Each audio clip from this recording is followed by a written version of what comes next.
I love you.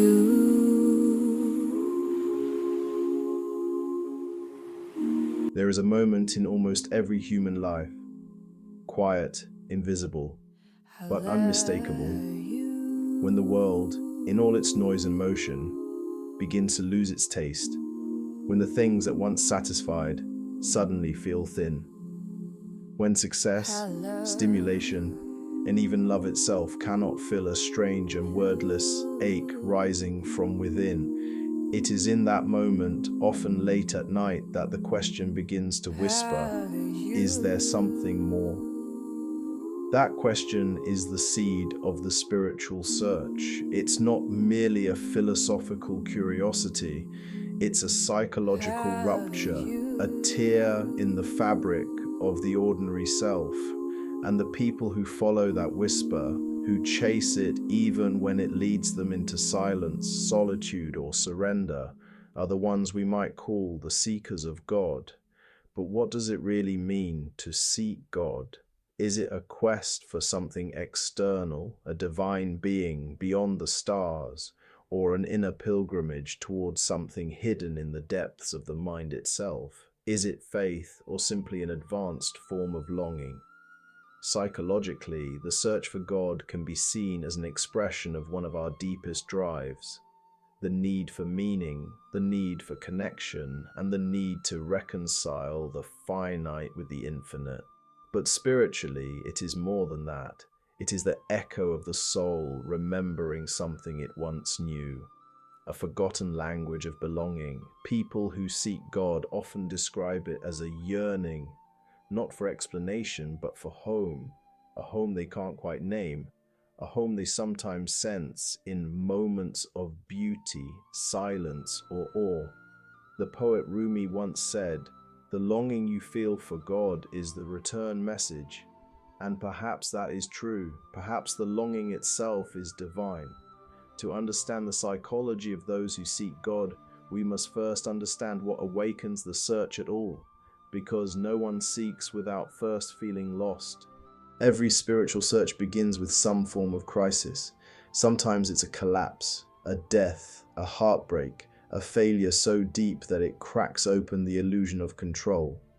Other times it's quieter, the slow erosion of meaning, a gnawing sense that life as it's currently lived doesn't touch something essential. Psychologically, this moment mirrors what Carl Jung called the night sea journey, when the conscious ego, which has ruled our lives through ambition, identity, and reason, begins to fall apart. The seeker of God often arrives here not through peace, but through exhaustion.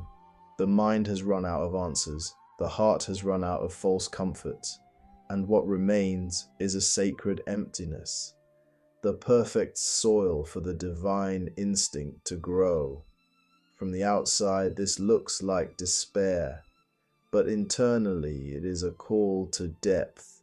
The person who begins to seek God is often not running from pain, but trying to understand it. They begin to sense that their suffering might hold meaning, that the ache itself might be a doorway. This crisis dismantles the illusion of the separate self. It reveals the fragility of everything we cling to, our image, our control, our stories of who we think we are. And in that breaking, the psyche begins to turn inward, searching for something that cannot be taken away, something unchanging, something eternal.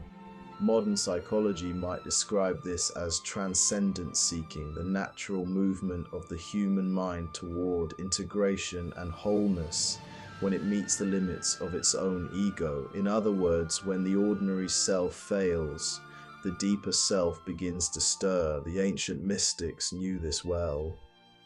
They called it the dark night of the soul, not a punishment but a purification, the stripping away of illusions, so that the divine can be seen not as an external deity, but as the innermost reality of one's being. And so, paradoxically, the search for God begins not with faith but with loss, not with clarity but confusion, not with triumph but surrender. because it is only when the world's noise fades that we can finally hear the quiet sound beneath it, the pulse of something greater than ourselves. Once the crisis awakens the longing, the human mind enters a new phase, the yearning. This is not a casual curiosity, it's an ache, a pull toward the infinite that no earthly pleasure can fully satisfy. Psychologically, yearning for God operates on several layers. On one level, it's an attachment response, the mind seeking ultimate security. Just as a child seeks its parent for comfort, safety, and love, the adult psyche seeks the divine as the ultimate caretaker. When human relationships fail to provide absolute security, the imagination creates a figure who cannot fail, an all-seeing, all-loving consciousness. This is not delusion. It's the psyche's way of reaching for transcendental attachment, a longing for a bond that cannot be broken. On another level, this yearning is a search for coherence and an attempt to make sense of existence itself. The mind, faced with chaos, invents God not as an escape, but as a symbol of ultimate order. The search for God then becomes a psychological effort to heal fragmentation, to unite meaning, morality, and mortality under a single cohesive truth. But the deepest layer is what Jung called the drive toward individuation and the instinct of the psyche to become whole. In this view, the image of God is an archetype of the self, the totality of the conscious and unconscious mind. The seeker's longing for God is really the self longing for itself, consciousness yearning to reunite with its own hidden depths. That's why the people who seek God often experience the journey as a mirror. The more they look for something divine outside, the more they encounter themselves, their wounds, projections, fears, and capacities for love. God becomes both a mirror and a mystery.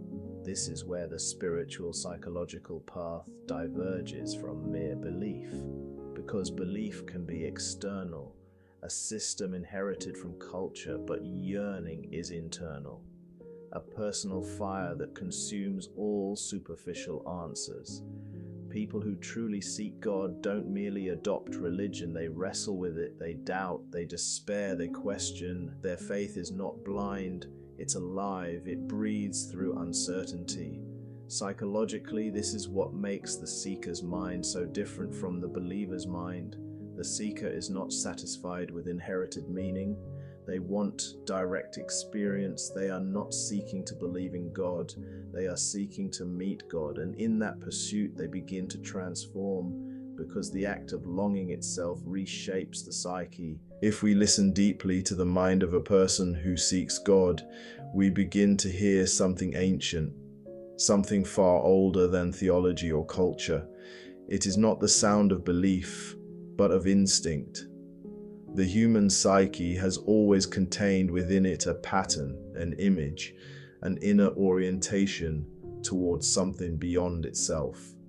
Carl Jung called this the God archetype, not an idea we invent, but a symbol that emerges from the collective unconscious when the soul begins to seek wholeness.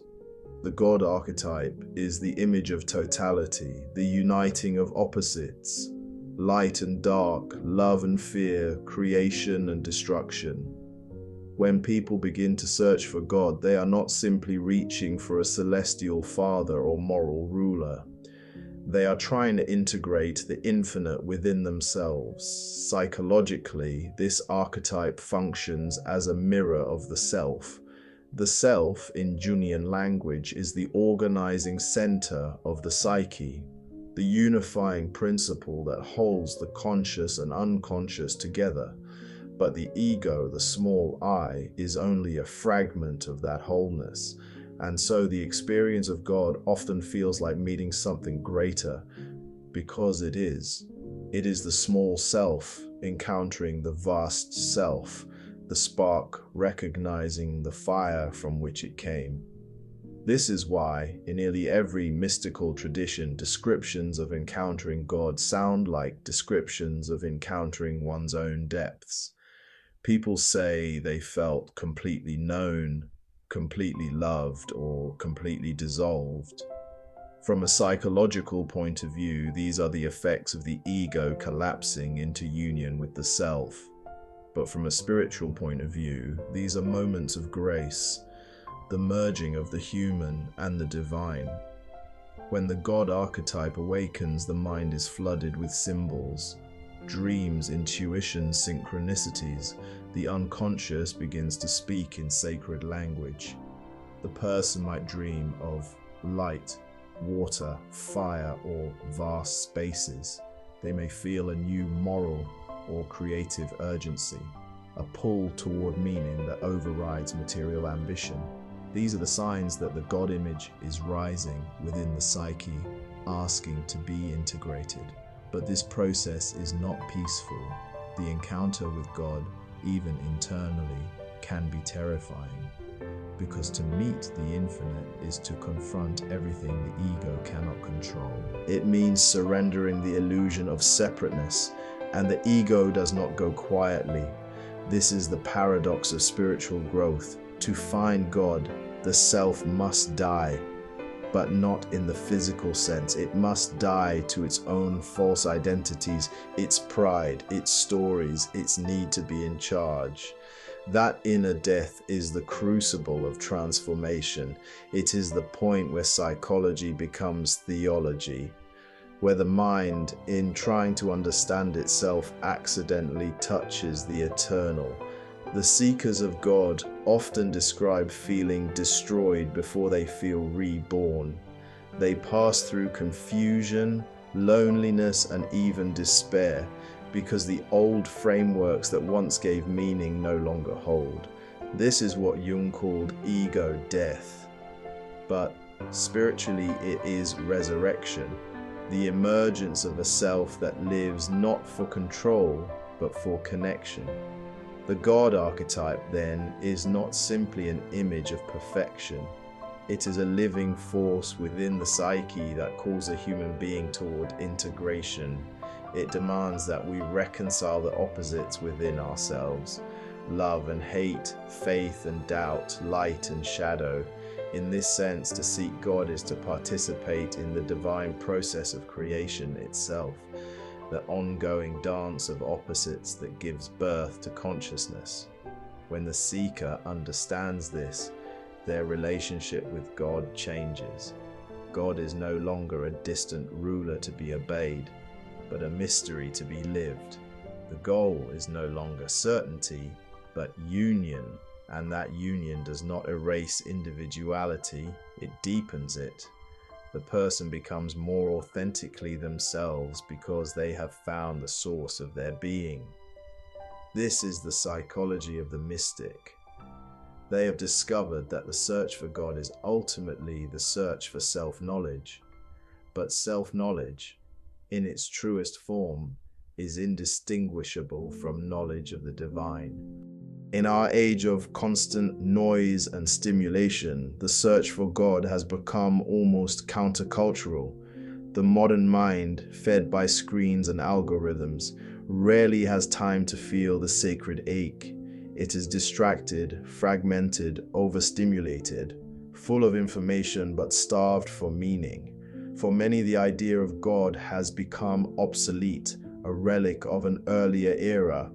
But psychology suggests that even when we abandon religion, the religious instinct remains. It simply redirects itself. People worship success, technology, ideology, or love. They pour their yearning for transcendence into human forms, and when those idols fail, they feel betrayed, as though God himself had disappeared. This is the silent crisis of the modern soul. We have more comfort, more access, more stimulation than any generation before. And yet, internally, many feel emptier than ever. The seeker of God, in this landscape, often feels alien, misunderstood, even mocked. But their longing carries something essential for the whole culture, the reminder that there is still something sacred left to find.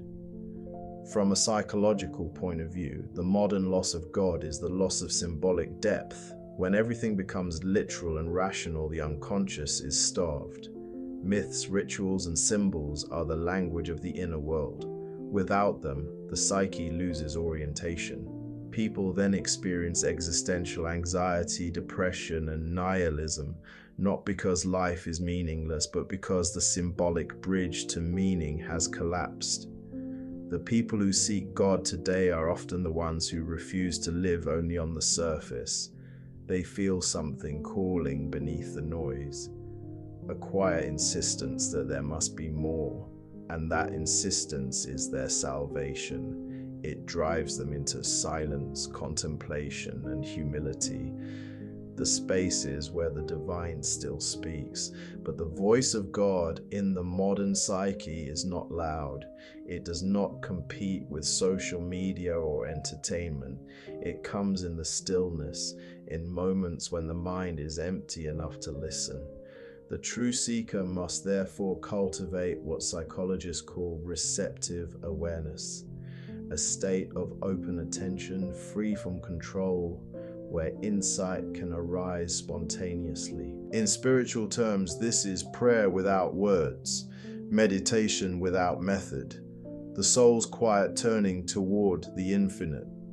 When seekers complain that God is silent, psychology might respond: the silence is part of the relationship. Every deep attachment, even human ones, has periods of presence and absence, nearness and distance. The silence of God invites depth. It asks the seeker to move beyond dependency into communion. It is not abandonment, it is transformation. In this way, the modern spiritual journey becomes a training in patience and humility. It is an act of rebellion against the culture of instant gratification. It is the slow art of becoming still enough to feel the eternal again. As the seeker continues, something subtle begins to shift. The longing that once felt like absence begins to feel like presence. The ache for God turns into an awareness of God, not as a distant being, but as the living pulse within every moment. This transformation is not dramatic. It is quiet, almost invisible, but psychologically, it represents the integration of the divine archetype into consciousness. The split between human and divine begins to dissolve. The seeker no longer searches for God as an object because God has become the subject, the very consciousness doing the searching. This is what the mystics meant when they said, "I looked for God and found only myself. I looked for myself and found only God." It is the realization that the human mind, at its deepest level, is not separate from the sacred reality it seeks. From the outside, the person may look ordinary, going to work, drinking coffee, walking through the same world, but internally, everything has changed.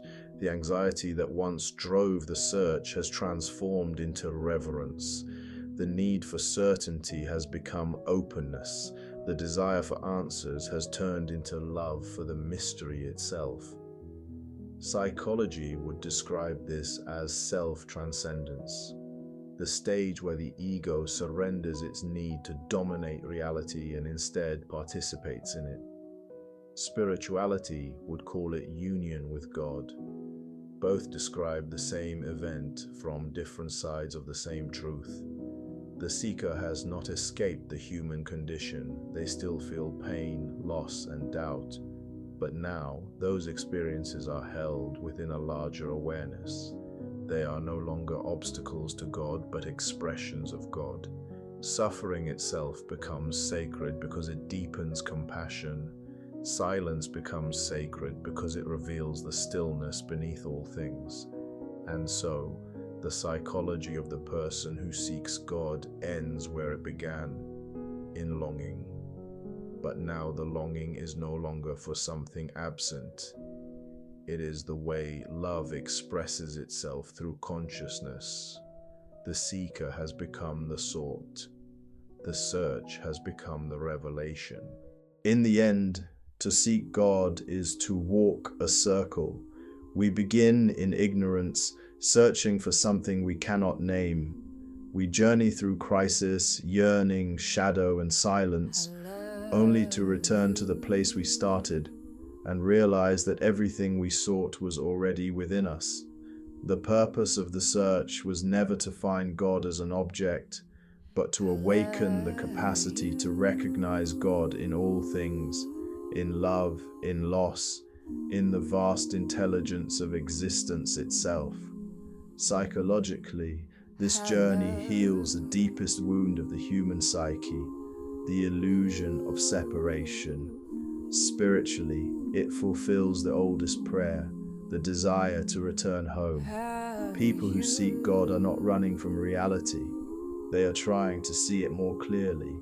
They are not naive dreamers, they are courageous explorers of the unseen. They carry within them the most ancient instinct of all, the instinct to remember who we are, where we came from, and what we truly belong to. And so the psychology of those who seek God is, in the end, the psychology of all of us. Because beneath every ambition, every fear, every moment of joy or grief, the same quiet longing hums, the longing to be known, the longing to belong, the longing to come home to the infinite. And if we listen closely enough,